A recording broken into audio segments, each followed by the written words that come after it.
नालंदा का संधि विच्छेद होता है नालम और दा। नालम का अर्थ है कमल का फूल, दा मतलब देना, मतलब कमल का फूल देना। कमल का फूल सिंबलाइज करता है नॉलेज, मतलब नॉलेज देना। जी हाँ, हम पहुंचे हैं नालंदा विश्वविद्यालय। 6ठी शताब्दी ईस्वी पूर्व में भगवान महावीर एवं बौद्ध के काल से ही इसकी ऐतिहासिकता के प्रमाण प्राप्त होते हैं। भगवान बुद्ध के परम प्रिय शिष्य सारिपुत्र के जन्म होने की वजह से इस स्थान को जाना जाता है। धर्मपाल द्वारा बनवाया गया ये विश्वविद्यालय बुद्ध दर्शन का प्रमुख केंद्र होने के साथ साथ शिक्षा ग्रहण करने का भी प्रमुख स्थान है। देश विदेश से हजारों की संख्या में विद्यार्थी यहाँ शिक्षा प्राप्त करने आते थे।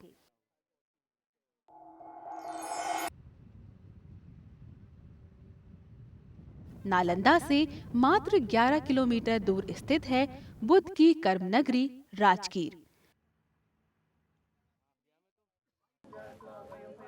अब हम यहाँ पहुंचे हैं गिरधकूट पर्वत। ये वही स्थान है जहाँ पर भगवान बुद्ध ध्यान लगाते थे और उपदेश दिया करते थे।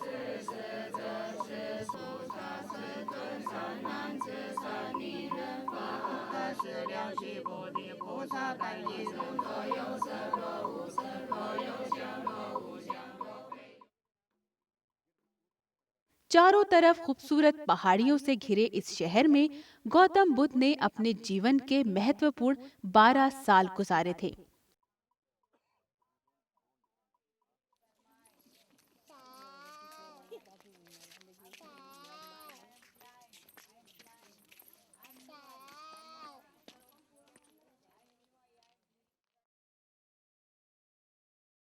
पवित्र पावन गंगा नदी के किनारे बसा ये आध्यात्मिक शहर वाराणसी। यहाँ से महज 10 किलोमीटर की दूरी पर स्थित है बुद्ध स्थली सारनाथ। और सड़क मार्ग से होते हुए हम पहुंच गए हैं सारनाथ।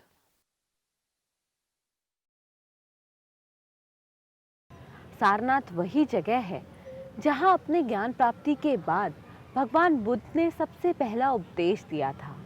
यहीं पर स्थित है विश्व प्रसिद्ध धमेक स्तूप। माना जाता है कि इसका निर्माण स्वयं सम्राट अशोक ने कराया था।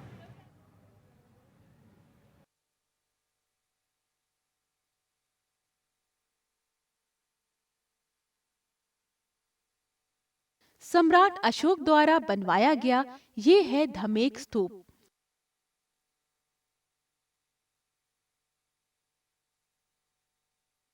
चौतीस मीटर ऊंचा और 28 मीटर चौड़ा ये स्तूप पत्थरों को काटकर बखूबी बनाया गया है।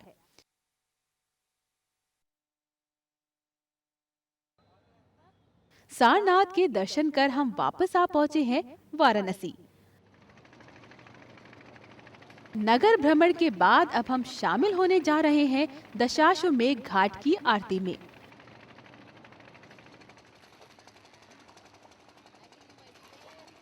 हम पहुंच चुके हैं मां गंगा के पावन तट पर, जहां से हम सब नौका विहार करके जा रहे हैं दशाश्वमेध घाट की महागंगा आरती में शामिल होने।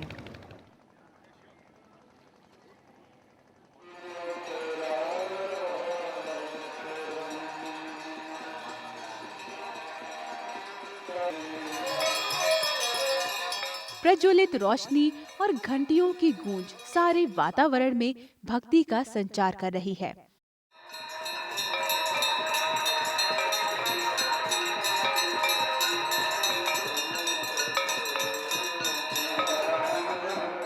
इस श्रद्धा के घाट से मधुर यादों के साथ हम चल पड़े हैं अपनी अगली मंजिल की ओर।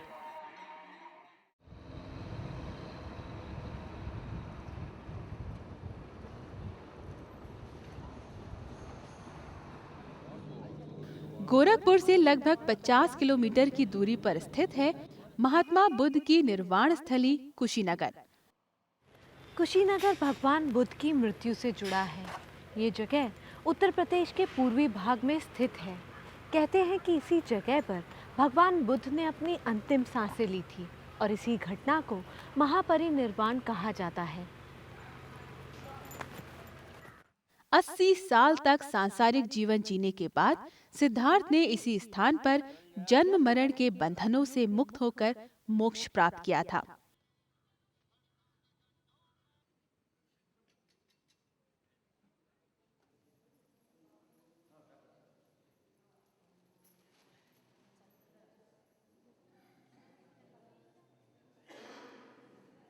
चिर निद्रा में लीन बुद्धा की इस अनुपम प्रतिमा को हम बारंबार नतमस्तक करते हैं।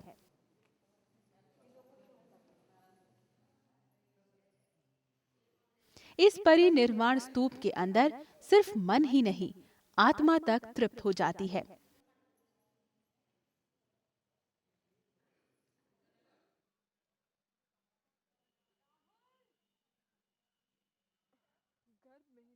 इसी स्तूप के पास बना है रामा भार स्तूप। निश्चित समय में लंबी यात्रा करवाने का ये मुश्किल काम आसानी से कर दिखाया है IRCTC ने।